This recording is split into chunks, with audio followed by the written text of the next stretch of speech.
और देखिए राजस्थान एटीएस इस वक्त प्रेस से मुखातिब है, आइए सीधे चलते हैं। इस तरह से दस्तयाब किए गए हैं।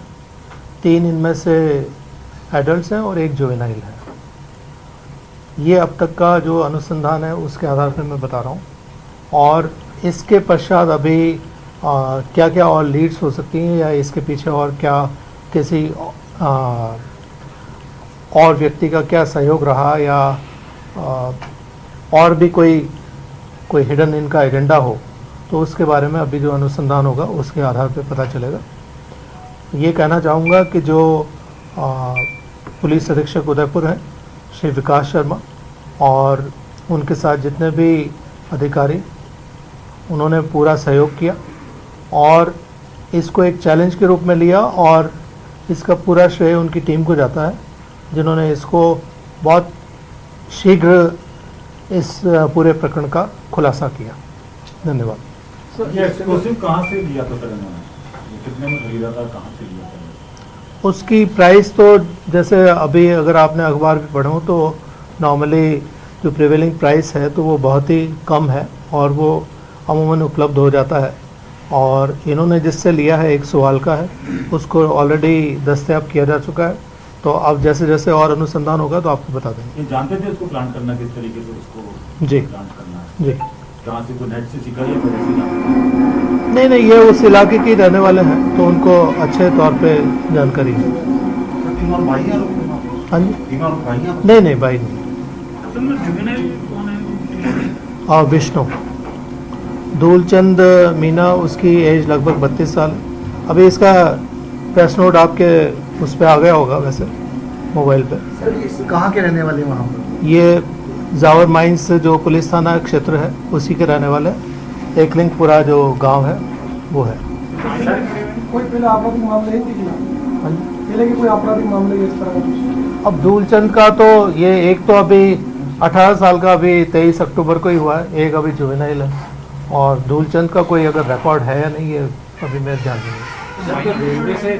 रेलवे से जो लेन देन का मामला चल रहा था वो किसका था, और ये क्या जो और 2 लोग हैं वो क्या उनका खाली सहयोग ही कर रहे थे, उनका भी कोई मामला था? सही आपका प्रश्न है। जो धूलचंद है उसकी मेन जो समस्या या जो उसकी जिसको प्रॉब्लम थी वो धूलचंद है, और जो 2 हैं ये दूसरे, इनको बहुत इस तरह का आशय भी नहीं था कि इस तरह की घटना की जा रही है। सर एक बात जाननी है, उद्देश्य क्या लोगों को नुकसान पहुंचाना था, मारना था? क्योंकि ट्रैक पे बिछाने का मतलब तो ये है कि जनहानि होना, तो क्या ये पहले विस्फोट हो गया, बाद में करना था इनका? ये जो अभी हमने पूछताछ की उसमें इन्होंने ये स्वीकार किया है कि इनका उद्देश्य कतई यह नहीं था कि किसी प्रकार की जनहानि कारित हो। सर इसके तार जो डूंगरपुर में जो बरामद हुए हैं जिलेटिन जो छड़े, उससे कोई लेना देना नहीं? अभी तक की जो अनुसंधान के आधार पर ये कह सकता हूँ उसका कोई लेन देन नहीं है।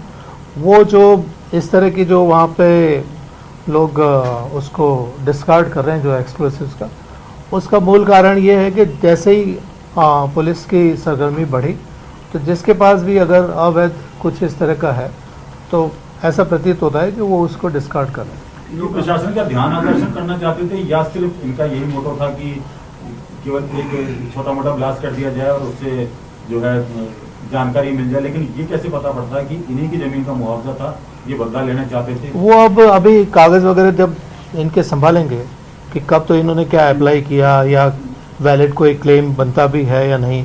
कोई अभी मान लो शुरुआत में अगर ये बात कह रहा है तो जो अभी तक हमें पता चला है उस आधार पर मैं ये बात बता रहा हूँ। लेकिन मैंने अभी अपनी जो ब्रीफिंग उसमें ये कहा था कि एक बार जब हमें और अनुसंधान कर लेंगे तो ये पता लगेगा कि एजेंडा एक्चुअल क्या था, क्योंकि इसमें कई बार ये होता है जो सबसे जो डेलिकेट या जो सबसे महत्वपूर्ण जो बिंदु है जिसको हम शुरू से ही मान रहे हैं वो ये है कि किसी के भी दिमाग में इस तरह का आइडिया आना कि हम इस तरह की कोई एक्टिविटी करें और वो सीरियस है, कोई ये सोच के उसको अंजाम तक पहुंचाना चाह रहा है।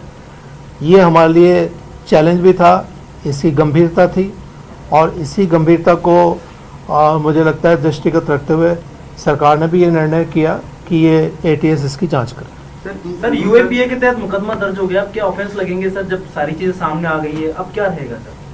नहीं तो उसके सेक्शंस ऑफ लॉ हट थोड़ी जाएंगे। वो जो यूएपीए जो लगाया है तो वो अनलॉफुल एक्टिविटीज़ प्रिवेंशन एक्ट है, तो उसके जो सेक्शंस ऑफ लॉ बनते थे वो उसी आधार पर मुकदमा दर्ज हुआ है। इनके सिर्फ ये क्लेम लेने से कि हमारा मुआवजा नहीं मिला तो इसका मतलब ये थोड़ी कि ये कोई भी घटना कारित कर सकते हैं, तो वो कोई लाइसेंस नहीं मिल जाता। सामान वगैरह कहाँ से लिया कुछ उन्होंने बताया? मैंने बताया अभी एक सवाल का है, उससे लिया है, उसको भी हिरासत में ले लिया है। अब और उससे पूछताछ करेंगे तो आपको तो बताएंगे। तीनों एक ही इलाके के हैं वहीं पे? अभी बताया था एक लिंक पूरा। एक दो बार आरटीआई भी इन्होंने लगाई थी, प्रोजेक्ट कितना है? ये मेरी जानकारी में नहीं।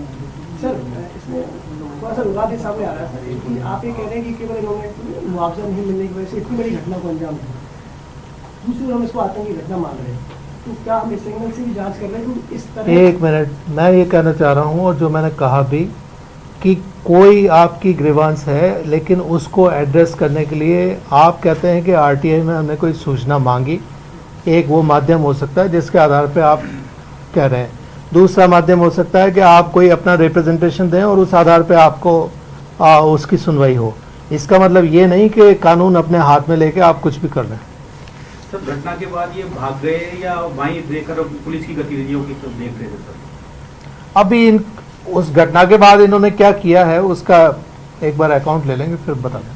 क्या बैकग्राउंड है इनके, फैमिली बैकग्राउंड कुछ? नहीं, मेरे अभी जानकारी में नहीं।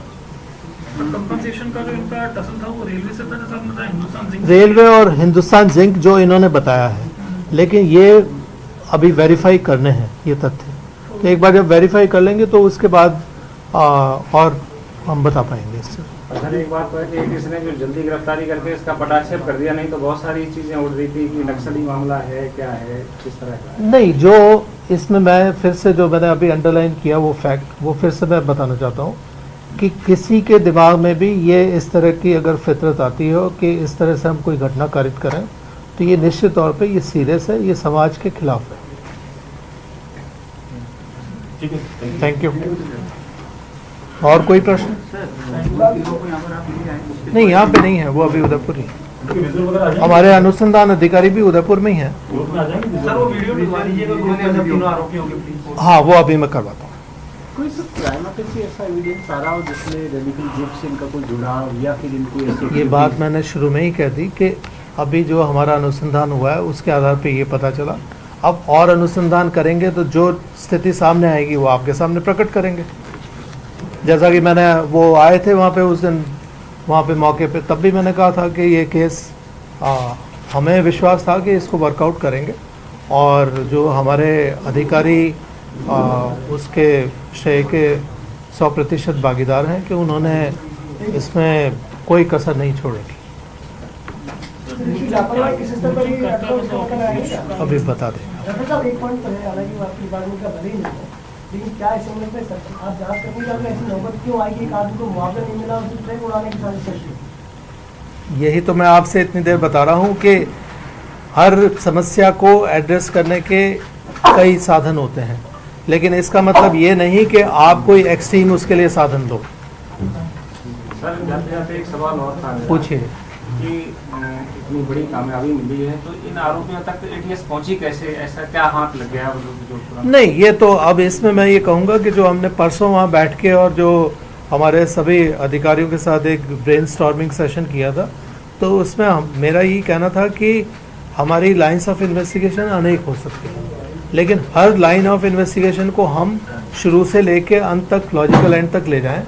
और कई बार कामयाबी जैसे मिल जाती है और कई बार कोई लाइन ऑफ इन्वेस्टिगेशन होती है और कामयाबी नहीं मिलती। अब ये सभी का एक सौभाग्य है और कि इसमें जल्दी सफलता मिल गई। समय भी लग सकता है, ऐसा कोई हम गारंटी नहीं कर सकते कि हर केस को हम तुरंत वर्कआउट कर लेंगे। सुराग कहाँ से लगा? आपने एक व्यक्ति मोटरसाइकिल स्टार्ट करके खड़ा था, दोनों ब्लास्ट किया, तो आखिर आपको सब क्यों कौन सा लगा? अब ये तो मैं ये आपको सारे गुर बता दूंगा तो वो अपराधियों तक पहुंच जाएंगे। Thank you. हाँ जी, आपको ब्रिज पे भी गए तो क्या? आप जो ब्रिज पे गए? एग्जामिनेशन गए थे, हाँ। तो जो बॉम्ब एक्सप्लोसिव था ये आपको लग रहा था कि ये रूडिमेंट्री टाइप का है या इसके अंदर कुछ? नहीं, बात रूडिमेंट्री और नहीं है। मैंने ये बात इस बात को रिपीट कर रहा हूँ कि शुरू से ये कहा गया कि ये लो एक्सप्लोसिव है या इससे उसको ट्रैक को खतरा नहीं हो सकता था या इतना ही डैमेज होता, मैं उससे सहमत नहीं हूँ। मैं तो इस बात पे है कि किसी ने ये सोचा कैसे करना। Thank you.